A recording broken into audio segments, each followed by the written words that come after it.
Welcome to Sheet Leveler. I'm Lee, and I'm here to guide you on the journey of learning Excel quickly and easily.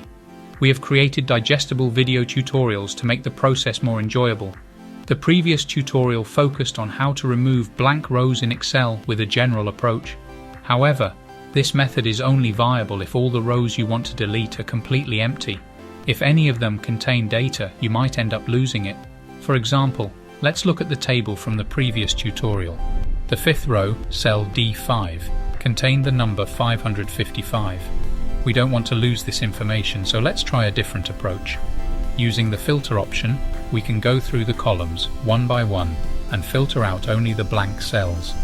Start by selecting the columns you want to filter, making sure to select the whole columns and not just the column headers.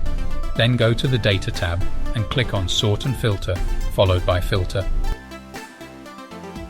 Click on the button and untick Select All. Then select Blanks and click OK. Now you can delete the filtered rows while making sure to keep the data intact. To turn off the filter, go to the Data tab and click on the Filter button. All the blank rows will be removed, and the partially filled row with the important information will remain. If you found this tutorial helpful, make sure to show your support by giving the video a like. With Sheet Leveler, you can learn how to use Excel in a quick and easy way like a boss. So be sure to subscribe to our channel and join the Sheet Levelers today.